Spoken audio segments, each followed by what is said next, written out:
Welcome to the Aro Benaiah Show, where we bring you real stories and practical insights from entrepreneurs, street people, and leaders who have built success with their hands and their skill and their grit. Today, I'm excited to have Patrick Vanderbilt with me. Patrick is a gardening certified trainer in technical persuasion, a founding member of uh, the Gardening Institute, and an author of How to Hear Yes More Often. He has been teaching the science of ethical persuasion since 2000. A professional business owner and even young adult master one of the most in-demand skill of the future.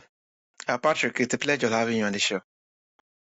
I'm stoked to be here as well. As you know, I'm in Australia. Now you are listening to me in Nigeria. Yeah. Brilliant. I hope to share lots of stuff that's going to empower your listeners. Patrick, what was it like growing up? Well, I grew up in the Netherlands. That's where my weird last name is from. So lots of rain and horrible weather, but everything was green. And my parents had a paint and wallpaper shop. And so after school, often I would go to my parents' shop and, sit in the back room doing my homework and that sort of stuff. So I was always sort of around, the retail environment and talking to people and sales and that sort of stuff. And then I went to a retail college. And so basically I spent 7 years, being groomed for entering business and the retail world. And then by the time I sort of got to the end of that, my parents' shop didn't look so exciting anymore. I wanted to do other things, and I, as a hobby, I was a scuba diver, and so I decided to get my instructor ticket, and so I traveled the world for a little bit. I worked in Thailand, I worked in the Caribbean, and put some feet in Africa as well as in just Egypt, doing some diving there off Safaga. Very pretty. Amazing. Amazing. Thank you very much. Yeah. I think why you actually more like during the course of introducing yourself, how it was like growing up. You make reference of you grew up in a retail shop. And what was this earlier experience for you? Was it more fun? Did you enjoy it? How did it actually more like impact what you currently do today? Or did you did you from this particular period and those moments, when did you get to realize that, I think I would love to do something like this more often? Sorry, what was it that I... Sorry, could you rephrase the question? Yeah, I said, you said you grew up more like among the retailers, being your mother's shop and daddy's shop, and the family business, and after that, before you actually even get bored. I was just trying to make reference of how was this experience like for you? Did you love it?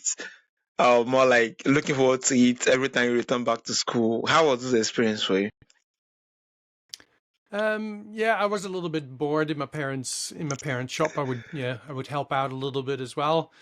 But I'd rather go home after school and do some playing and do my homework in the evening. But can't have everything you want. But it was, probably in hindsight, a good experience to sort of, see my parents always interacting, with people and in a way, persuading them as I ended up in that speciality. Yeah, thank you. So before becoming a persuasion trainer, you work as a sales rep for selling scuba diving equipment. What did that season teach you about struggles and persuading others? What struggles I had in there?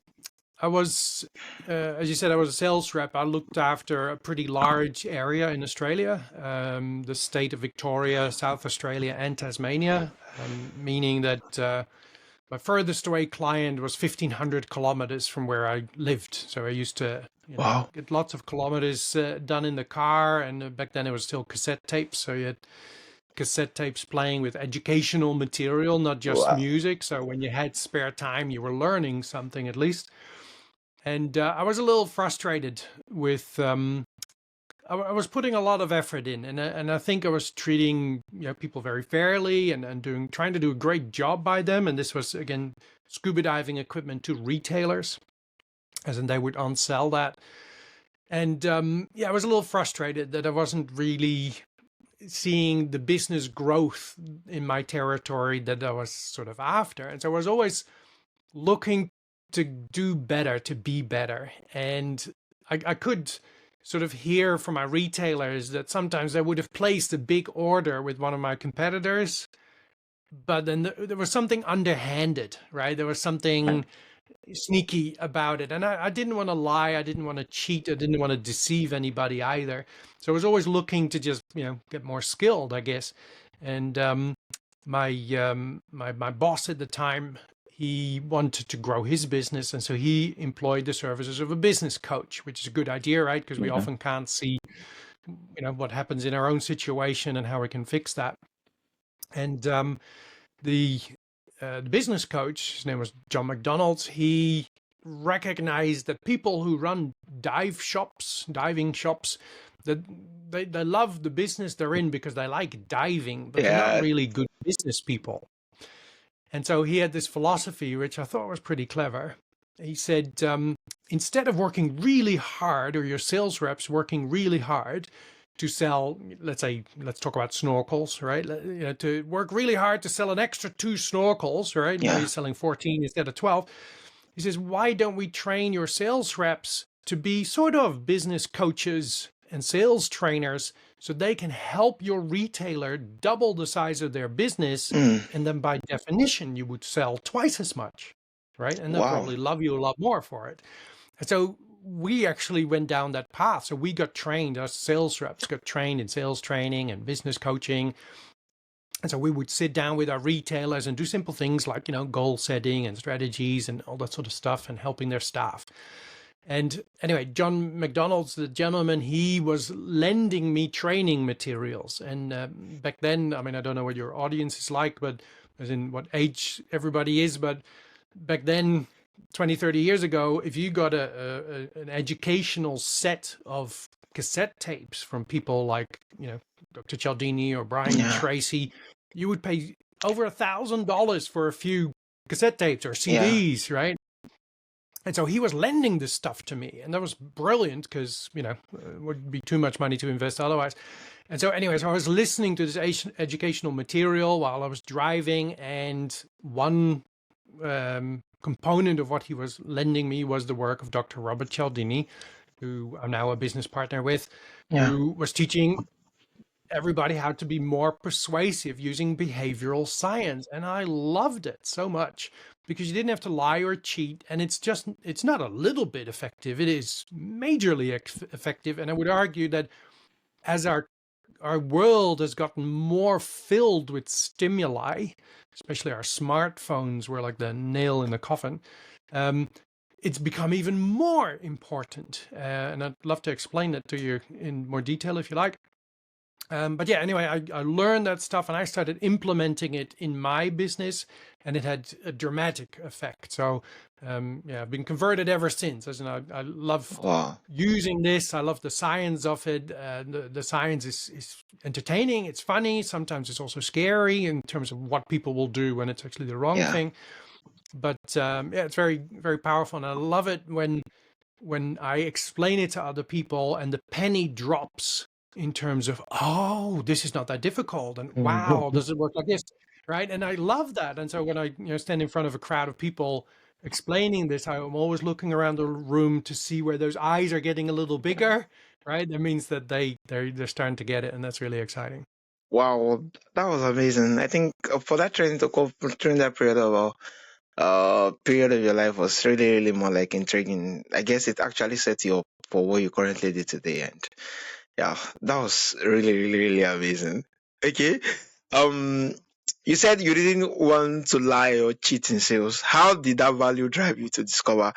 You already make reference of it, Chinese work. I actually just wanted to actually more like give more blueprint to it, because I know after this conversation, a whole lot of my audience are going to dive to consume more of our Chinese work, being that it will actually more like help you a whole lot, because I have that sense of how will I make reference of it to trying to sell if something is not true, because sometimes I think I struggle in my earlier years more like because currently I do more like a painting jobs. I collect contract in respect of painting. I have my crew.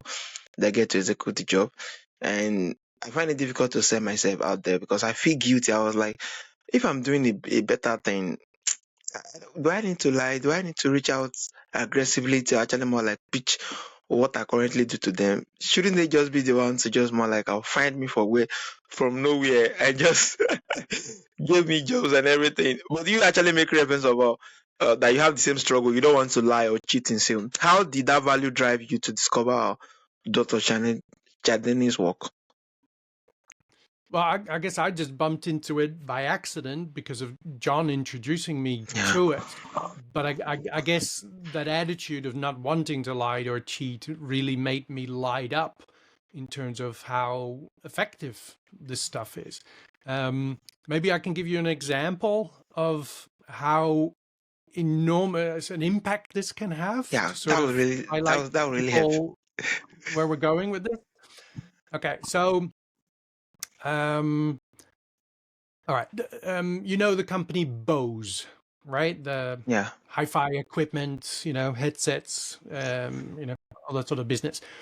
Bose had created a new hi-fi system that they were really excited about. And they had an advertisement that they'd written up, and they were going to launch that to their loyal followers, as in people they already knew. And the advertising campaign didn't work very well. It wasn't producing at all the sales that they were hoping for. And so in that particular scenario, they actually asked Dr. Cialdini himself to have a look at the advertisement. Now, the advertisement had a lot of technical details on it. And technical details can be great, but they're not really convincing. They don't stimulate people to per se make a decision, even though you might think, that might be logical to do. Yeah. But Bose's audience, they do really like those technical details. So that wasn't so much a problem. But on the top of the ad, there was a headline. And the headline read, "New." Right? And so Bose's advertising departments, right, and marketing people, they were convinced that, this headline "New" would intrigue people, excite people, something new, right? And that would produce sales. Okay, but in the psychology of persuasion, there's a principle called scarcity. That means that we value things more when they are less available. Yeah. Right? If you walk into a shoe shop or something, and the shoe that you like in that size, there's 20 of those available. Well, you're in no hurry to get the shoe. You might go shopping a little bit more, come back later, right? Yeah. But if you're there and it is the last pair in that size, in that color, and they can't get any more for another 3 weeks, you're not going to leave without them. Yeah. Right? You're going to take them. So anyway, so we try to avoid loss, right? Loss aversion is what that's called. And so this headline, right? New. What is it sometimes about new products that sometimes goes wrong with new products? Do you know what that might be? No, I don't know. Sometimes they launch something new and they think it's all working perfectly, but it's not. It's got teething problems, right? Little mistakes in the design. And now, you might have to go bring it back because they have to go fix it. Or maybe you're trying to get them to fix it and they disagree that this is a problem, right? So whilst new might be exciting, there is the possibility there's something not quite perfectly right with it. And so from the perspective of the person reading that advertisement, yes, it's new, but if there's something wrong with it, then I lose out on enjoyment. Right now I have to deal with all this hassle. And so loss aversion was working against Bose. Right? Psychologically, it was telling people, maybe hang off, right? Because you might be losing out on some enjoyment because it is new. And so Dr. Cialdini changed the headline. And that's the cool thing about ethical persuasion, is that the implementation of it normally hardly costs anything. We're talking about putting in a sentence, changing a Yeah. word, or changing a sentence, changing the order in way things are displayed. And so Dr. Cialdini changed this headline into "Hear what you've been missing." Right? Because it was a new hi-fi system, right? It was all about sound. So instead of new, it was a "Hear what you've been missing." So now loss aversion was working for Bose, right? It was now the superior sound, the enjoyment that was to be missed out on if they didn't get this hi-fi system. Small change, right? Just a headline. As a result, sales went up by 45%. Wow. 45%. That was really, really amazing analogy with how like just a change of make reference of ethical or persuasion, just a change of a sentence could actually do a whole lot. And it's really, really key. I think when you were actually even trying to explain the word new, what just done to me was just the way you actually make reference of it, that it was working against them in terms of risk aversion. It was the fact that when I hear the word new, what comes to my mind is it's not tested. It's not tested. It's not proven yet. Not much as compared to when it was not changed to see what you are missing out. I was already more waiting for it. Wow, I would love to be the first to test it. I would love. That was really amazing. So, what was the turning point that made you realize persuasion could be taught as a science rather than just as a natural gift? Well, I suppose when I was, going through Dr. Cialdini's work, there's all this research in there that this all is based on. And it's, I think that's very important because there's lots of people that think something works a certain way just because they have a personal experience with that, or they've got this strategy that works for them. And that's often also what actually happens in industries, in businesses, right? If you, if you go into one particular industry, they have a certain way of doing things because they figured out over many years that this is what works for them. But they don't actually know why it works. And in another industry, they might use completely different strategies that also work for them, but they also don't understand why it works. And that's actually how Dr. Cialdini sort of started. He became a university professor in the late 70s, and he was fascinated by the request process, right? How can it be that I can ask for something one way and I get a certain amount of yeses? I ask for the same thing, but in a different way, and I get a lot more yeses. How does that work? And he realized that there was at that time already around 50 years worth of scientific research on this compliance question, but it was all laboratory based research. And so he realized, if I'm going to have to figure this out properly, I'm going to have to go into the real world and go into the industries where the battles of persuasion are fought every single day. Right. And those people who can't convince other people very well, they won't be in business for very long. Right. And so he did that. He did something which is was very entrepreneurial for a scientist to do at that time. He took 3 years off and he enrolled in new company training courses, pretending to be an employee. Wow. Right. And so he was listening to what they were teaching themselves. He did lots of different jobs. He sold cars from a car dealership. He sold portrait photography over the phone.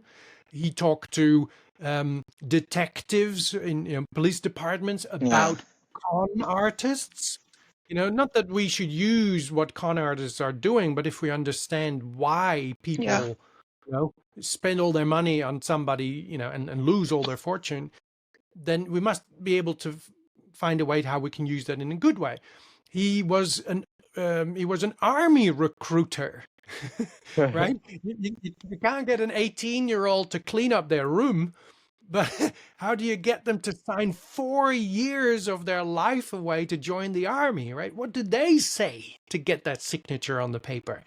And so he was accumulating all these strategies that everybody was using, and everybody thought that they were so different too, right? The people in sales said, well, what we do is so different than what advertising does.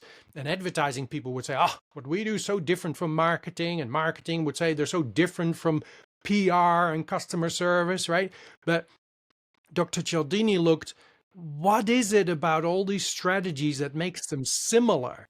What is it that makes this work in any industry? And that's how we figured out those principles of persuasion. Amazing, amazing. Thank you so much, Patrick. So, many people confuse persuasion for manipulation. How do you explain the difference, especially to young entrepreneurs? Yeah, great question. So, persuasion science can be used ethically or unethically. And so basically, ethically, you could say, is a situation where everybody benefits, where manipulation, it's basically just you benefiting.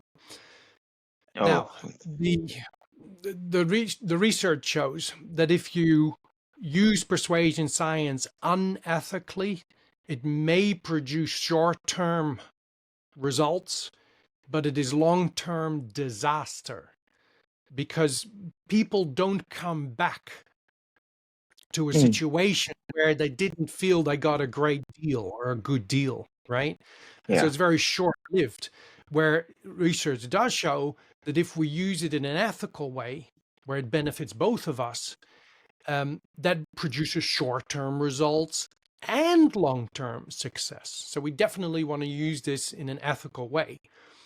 And so sometimes it's a little difficult to figure out, well, what I'm doing, is that ethical or not? So we have 3 questions that we sort of have in the back of our minds in terms of, if you're trying to do something, you see if it passes these 3 questions. And it might be interesting for your audience if they're, going out there trying to, get a client or get a job, right?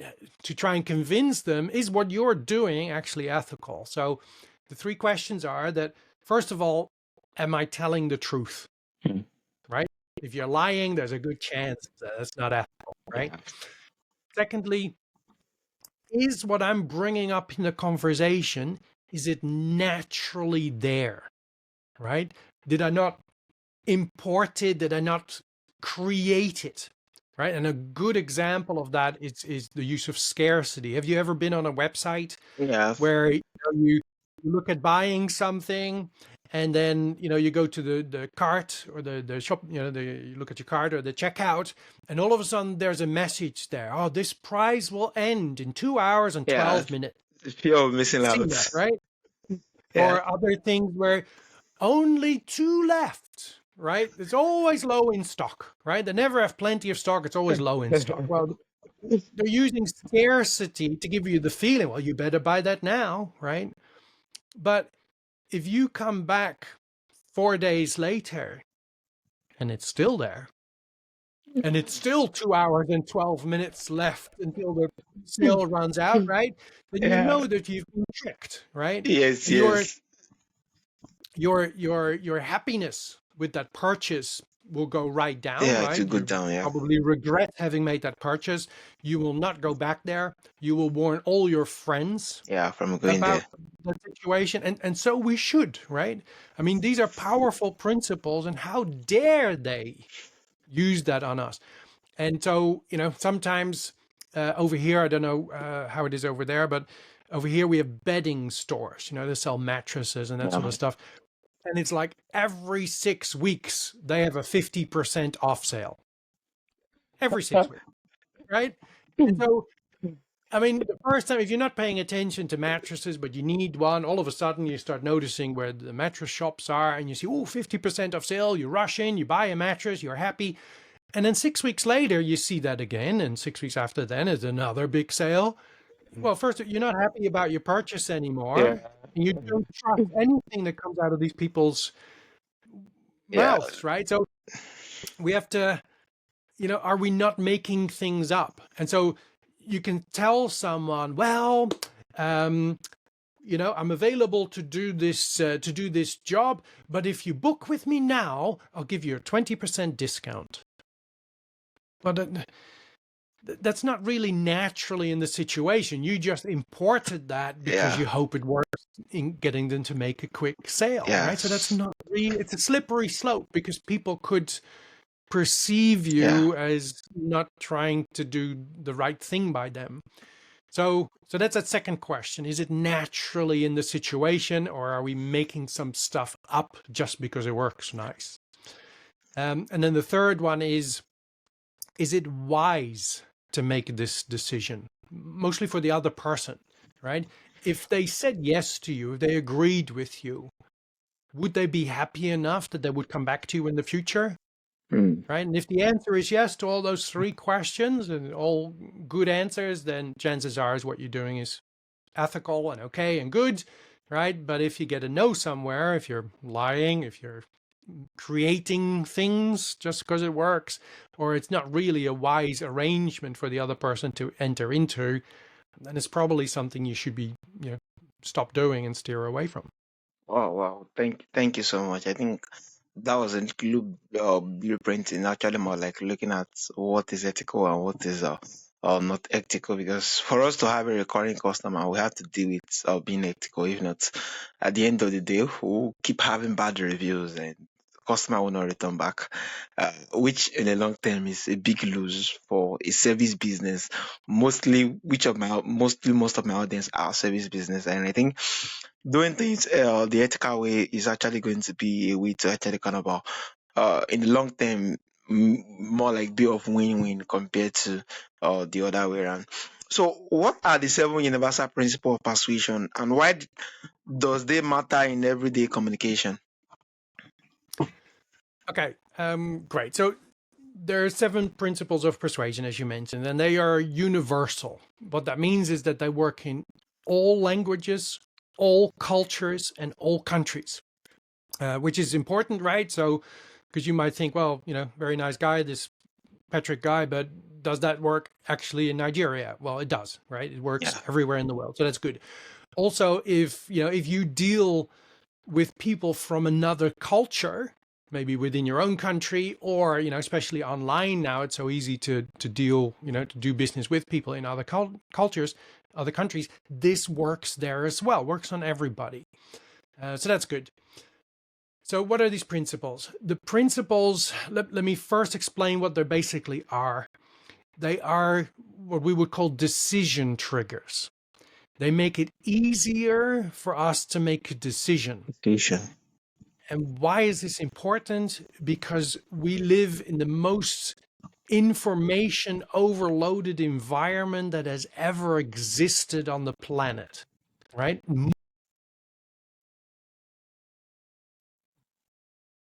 Potential clients than ever before. And what that results in is that we have a shortening of our attention span. Right? In the 80s, we used to have an attention span of 20 minutes. The famous goldfish, right? The attention span of the goldfish is 9 seconds. Our attention span is now 7 seconds. We've been beaten by the goldfish. And what that means is that when we come up with rational reasons why someone should use your services, right? And you were talking about trades, right? Painting you were talking about, right? Yeah. Right. So you might say, well, we do a great job and we clean up after ourselves and we use the latest brushes and the best paints. And, our clients are happy with us and all these rational reasons why people should choose you. Well, those rational reasons need the rational part in their brain to deal with it. And basically, they don't have the time for that anymore. It's getting harder for them to make a decision. And when we do that, when we give them information that's too hard to make a decision on, they push back from us. They decide not to make a decision. And so you might think, I didn't get that job. Well, they didn't say no to you. They just didn't make a decision. It could have been a yes, but you didn't get the yes, right? Your offer, there was nothing wrong with your offer. Your proposal was right. Price was, to some extent irrelevant, but you just didn't give them the types of information that made it easier for them to make a decision. And that's what these principles are about. They are decision triggers. They make it easier for someone to make a yes decision when the yes decision is possible for them. It's not magic either. It's not like this makes everybody say yes if they don't want it, right? If they don't want your product or your service, they're never going to say yes, right? But if the yes is in there, this will help bring it to the surface. So what are these principles? All right. And all these words, right? But you probably don't know what they really mean, how you activate them, or how you amplify them. So reciprocity is, let's say, the first principle. So reciprocity works because we are all trained to give back the same type of behavior that's first given to us, right? Yeah. So, when we were little, right, if grandma gave us a lolly or something, right, then mom or dad would tell us, wow, wasn't that nice of grandma? Now, what are we going to do for grandma, right? We're all trained that we should not take anything without giving something back. And so in the topic of compliance, we are more likely to agree with people who we think we owe something. And so that's why it's good to be the first person to give, right? So let's say, let's say you're going to do a quote for somebody who wants to get their house painted or something. And you might give them some information that's very valuable for them, even if they don't use your services, right? Yeah. Now you've been nice to them. And so when you come, all right, so, are we going ahead with this? Would you like to, book our services in? Because you've been nice, they now feel more like they should agree to you. So that works in your favor. That helps you. Now, sometimes this is misunderstood by businesses. They think, oh, we just need to give things away. And so a common mistake is, let's say if somebody has a website, that they put a downloadable ebook on their website. And they say, well, that's our gift to you. Just put your name and your email address in and we'll send you the download link and our gift to you. And they think, oh, great. We now have given something away and we've increased the chances that they'll agree with us. And they've actually completely missed the boat, because a gift is something that's given without a requirement needing to be met, right? And in case of the ebook, it was name first, email address first, and then we'll give you the book, right? So it wasn't a gift, it was a reward. And so people don't feel they need to reciprocate. Sometimes when you go into the supermarket, they give little samples away, right? And most people think that doesn't change their behavior, but the research is very clear. You give little things away and your average sale goes up, because you were nice to me, now I need to be nice to you. And the funny thing is that, let's say if the supermarket is passing cheese around for everybody to try, it doesn't actually matter if you don't like the cheese. You still buy more of something else, because it's about the fact that you were nice to me. Yeah. And now I need to be nice to you. So that's reciprocity, a little bit in a nutshell. Then there's the principle of liking. So not surprising, we like to deal with people that we like. And so it's important for us to be likable by our clients, but it's actually more important that they get the feeling that we genuinely like them.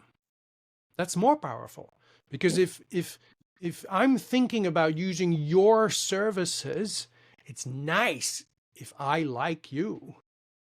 But if you like me, well, then you're going to look after me, right? I'm safe with you. And so what we say, the detectives of persuasion, right? The people that know this stuff, we go into a meeting with someone prepared, right? We try and figure out if there's something we can appreciate about that person before we even talk to them, which is easier than ever before now, because everybody has social media, right? That you can go into and look down their timeline to see, oh, look at that. I don't know, they help clean up the park every year or something, right? And you also care about a clean environment. So you now appreciate that about that person. And it's actually nice, you come to like each other more, which is also nice, just from a relationship perspective. So liking is that. Also compliments are very powerful. So look for genuine things that you could compliment someone on. People always, they grow a little bit when somebody appreciates them. So that helps with liking. Unity is the next principle. Unity is a feeling of community, right? If you're far away from home in a strange city and you bump into somebody and they're from the same town as you, all of a sudden, big smile, right? And now you're talking and it's like you're best friends, right? But because you've got that feeling of, hey, you're like me, you're part of us, right? That's why we say the feeling of we-ness. And so unity is about community. Then we have the principle of social proof. So social proof means that people follow the actions of other people, especially when they are uncertain and when the other people are like them, right? So you mentioned reviews before, right? Yeah. Online reviews. So let's say if you're going to you're going into a family home to pitch for services that you want to provide there. Now you could turn up with maybe a booklet with some letters, or print out from your website or something, or from Google or something, with testimonials from other people. Now let's imagine that you're right there. Let's imagine that you're talking to an older lady who's considering using your services. Now you could turn up with 5 testimonials of other families that have used your services and they were happy, and that would be good. That's social proof. But if you were a detective of persuasion, you might look through all the testimonials that you have and you find the ones of other mature ladies who used your services and were happy. And so now, because you're talking to a mature lady, you bring 5 testimonials of other mature, you can feel it, right? Yeah. You go, hang on, these people are just like me and they liked his services. They were happy. Chances are I'll be happy too. And the decision is made and they can move on with their day, right? That makes it easier to make those decisions. Cool. Then authority is that we follow the leads of people who have more knowledge than us. So it's important that we communicate our own authority very well. The principle of consistency is that people want to stay true to past actions and behaviors. So if we've said we'd do something in the past, we're motivated to keep going with that. So what we want to create, and often in sales, you could do that quite well. If you're talking to someone about your product or your service, you could ask what's important to them, right? When it comes to painting your house, what is important to you in relation to how the workers behave when they are, in your place? Well, we want them to wipe their feet or take their shoes off, and we want them to clean up after themselves. You okay there? You mulling it over? So we have to, where were we? Sorry, I lost my train of thought there. Yeah, you actually make a reference of, is it build synergy? If you're trying to create something with... Yeah, consistency we're talking about, sorry. Yeah. So you might ask what's important for them, and then they tell you. And then, I don't know, an hour later or the next day, you come with your proposal, and your proposal addresses everything that they said was important to them, because, you want to do the best job by them, right? So you say, listen, we can do this job for you. And we always do that, but just so you know, our people, they always, we put plastic sheets down so we don't, damage your tiles or your carpets. Right. And if there's no sheets down, our guys take their shoes off and we work very clean. We clean up after ourselves. You don't have anything to worry about. right? So now, because your proposal aligns with what they said was important, it's now much harder to say no to it. Yeah. Right. And so that's that consistency. And then last one, 7, is scarcity. So we touched on that in the beginning, right? Yeah. People are more motivated when something is in Something is short good. supply. It could be that something is less available, but it's also things that are unique. That is also scarcity. So if you are the only person that does something a certain way, or the only person that's available in a certain area, you should bring that to the surface, because it makes you more valuable and makes it an easier decision to say yes. Wow, amazing. That was really more like that is more like a focus on its own. Yeah, starting from reciprocity, uniformity, and that of consistency, scarcity, and all of them brought together. It just speaks volume to the fact that the aspect when you're actually more like if we're explaining a review, it just speak volume, because I just remember a particular training I actually had, and they were making reference of the fact that you can come with testimonial that very way, pitch what you actually have to the desired client. And even at the end of the day, to show that you are so confident in what you are saying about the testimonial, you can even help them with the number. Say, this is Mr. ABC that I've helped. This is their phone number. You can reach out to them to find out what the experience was for them. And boom, that will be the end of it, because you have actually go your own way, actually more like bust all their doubts and being able to clear all their doubts in respect of what is the outcome going to be about, being that owing to this universal we just make reference of following through simply means you have actually answered all those their doubts and insecurities and put them in a bit secure way that they are willing to do business with you without feeling scared that you are not going to be consistent with what you are going to promise. And I think this is very, very key. Thank you so much, Patrick. Um, in your years of training, what is the one principle that tend to surprise the most that you learn about? Oh, that's so difficult. I've always had a soft spot for authority, the principle of authority. I mean, they're all pretty impressive, but Yeah. authority is the one that is the hardest to detect that it's working on us. Not that I would want to use that in a way to deceive people, but it makes me respect authority very well. I can give you a fun example. There was some research that was done where they had a car drive up to a traffic light. Right, traffic light is red, Yeah. car stops, and then the traffic light turns to green, but the car doesn't drive off. Right, and of course there's cars waiting behind that car to start driving so they can go forward. And so the light goes green, but the car stays there. It doesn't drive away. It waits for a full 15 seconds, and then it drives away. And so the question is, what do the people behind them do? Right? And so in half of the situation, it is an older economy car that does this, right? Maybe a little dint or two, older design, right? Pulls up at the light is red, goes green. What happens, right? Well, nearly everybody honks the horn, right? And even 2 people, they pushed the rear bumper, right, of the older car. Yeah. Okay. The other half of the time they do the experiment is not an economy car.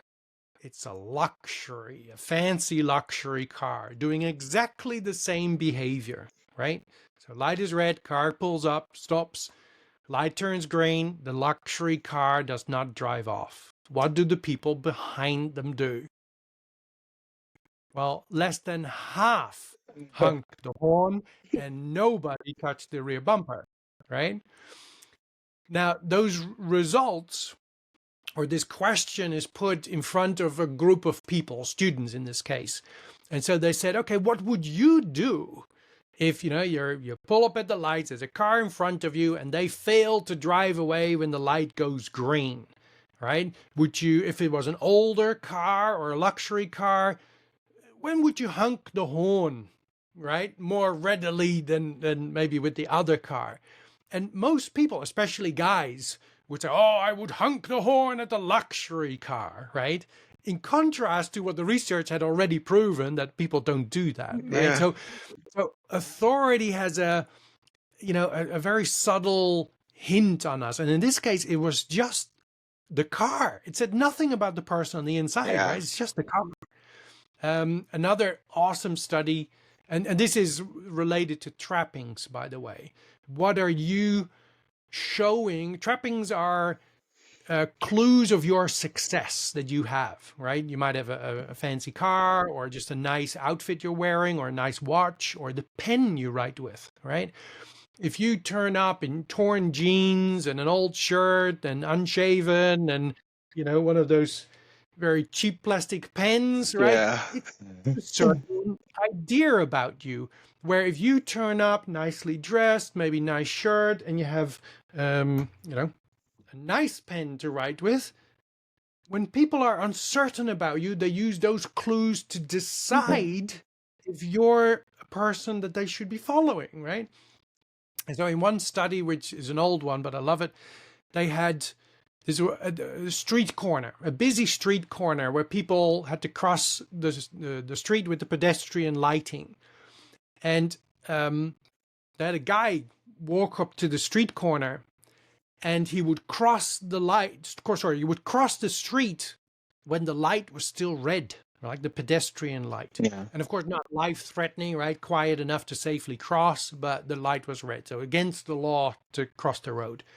Half of the time he's there wearing a t-shirt and jeans, right? And so he crosses the road against the light, and a certain amount of people follow him, right? They go with him as he starts walking against the light. Half of the time, he's not wearing a shirt and jeans. He's wearing a 3-piece suit and a tie. And he does the same thing, right? When the light is red and it's not dangerous to cross, right? He crosses the street against the light. 350% more people follow him across the road when he's wearing the suit. Wow. That makes no sense, right? He's no more an expert on crossing the street than anybody else on that corner. But just because he had that aura of authority, people accepted what he was doing more. They followed his example, right? So next time you go out and do a quote, look at yourself. Like, what are you wearing? What are you writing with? What does your clipboard look like if you're taking measurements, to put your quote together or something?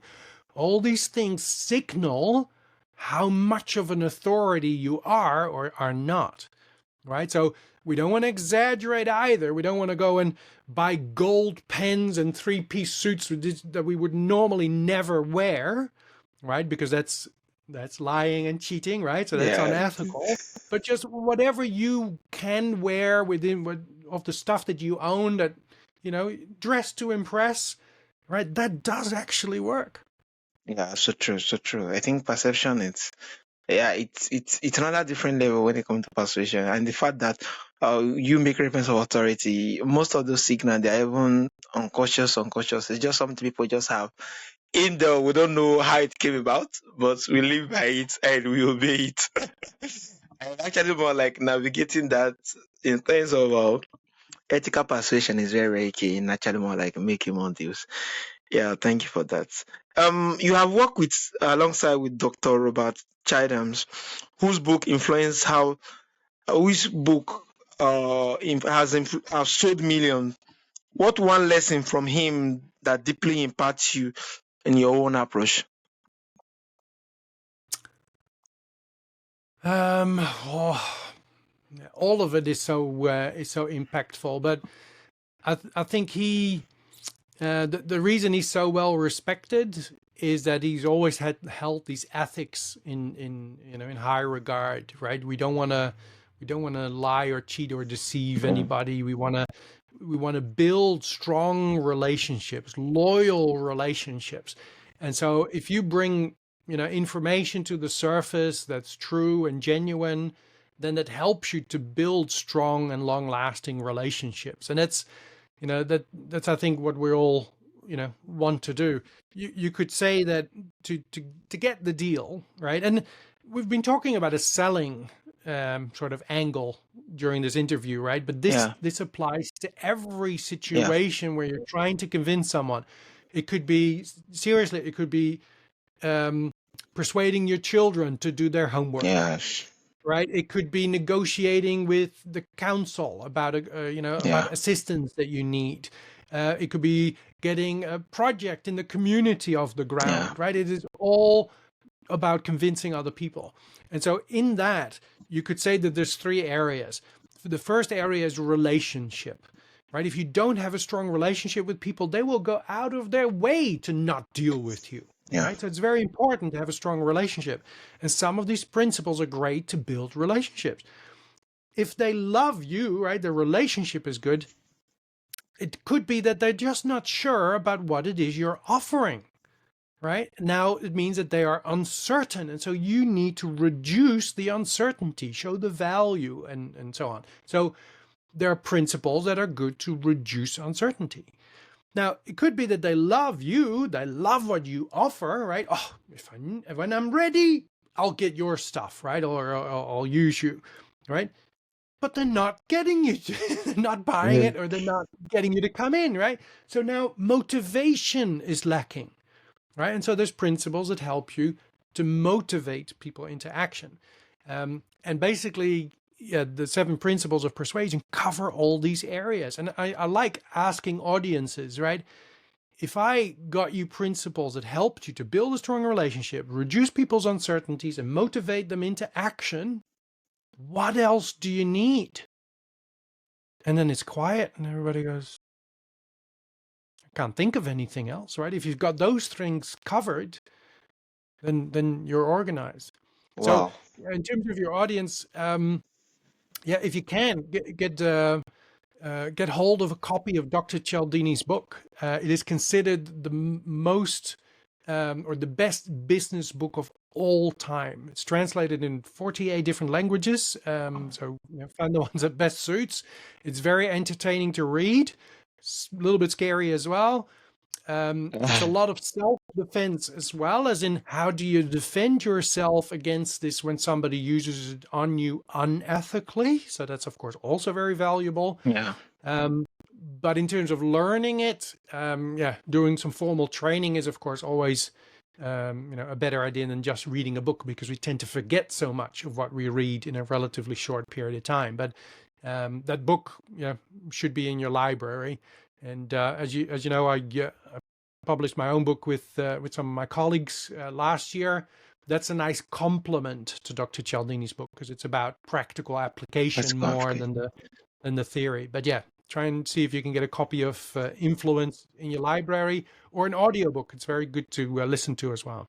Yeah, wow. Thank you so much, Patrick. I think the fact that you make reference of what you just make reference of in terms of the 3 core principle, which is more of the relationship, and then reducing the uncertainty, and also motivation. I think that even speaks further when it comes to family life, or friendship, or community leadership, or even when it comes to employees, being an employer, being an employee. It actually speaks volume, because once you're able to kind of create a relationship, most times the only reason they will turn back is the fact that they are not certain. And once you can kind of clear their uncertainty in respect of that particular offer, you're actually more like reaching out, or what you want them to do. With a little bit of motivation, you can actually more like get them to do what you actually want them to do ethically, being that you're not lying, and the fact that it's actually more like in line with everything you are consistent about and you're willing to deliver on.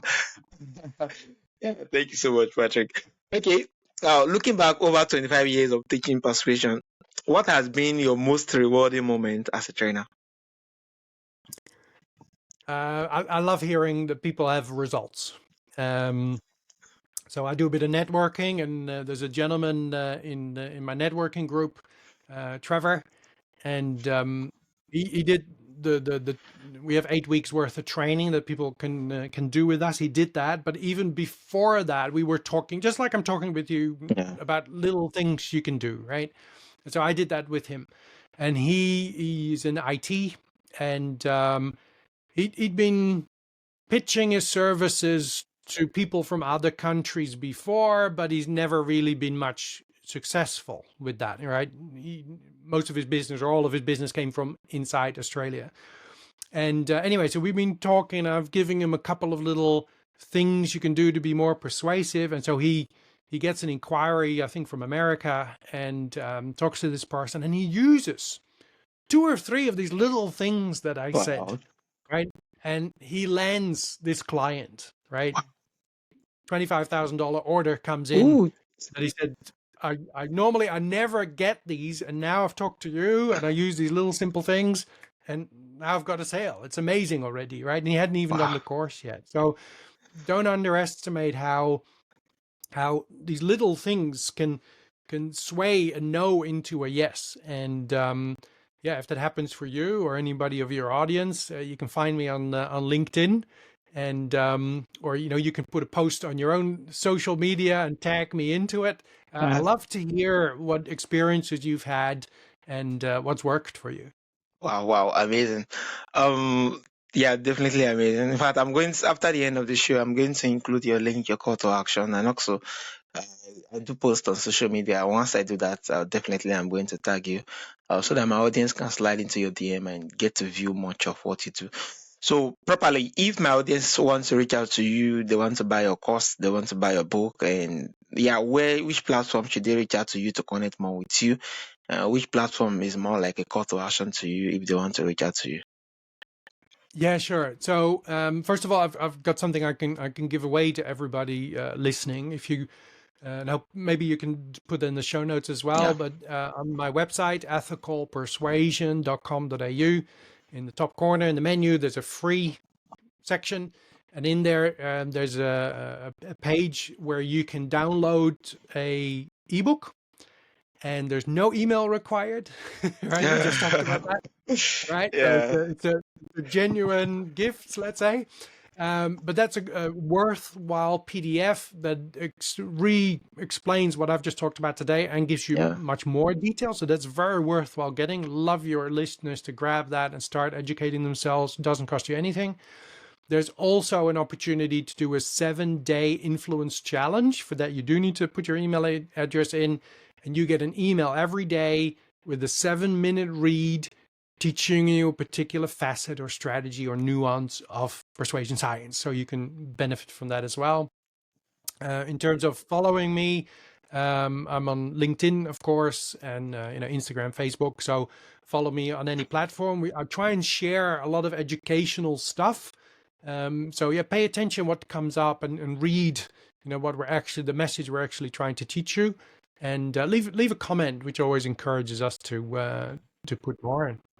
Yeah, thank you so much, Patrick.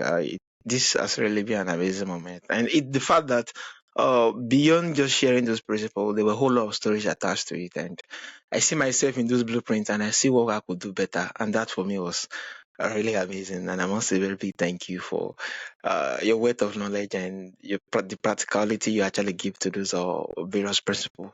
Yeah, thank you so much. Cool. Yeah, Patrick, well, I hope we've excited some people with it. thank you for taking us into deep science of ethical persuasion. What stood out today is how practical and powerful persuasion can be when it is used with integrity, whether it's in business, leadership, or even in our daily life. So my audience, be sure to check out our Patrick resources at ethicalpersuasion.com where you can download his quick persuasion guide and take the 7 days influence challenge.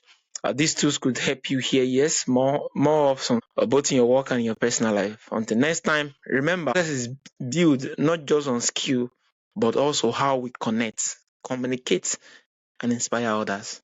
Yeah, thank you, Patrick. Lovely to be here. Thank you. Yeah.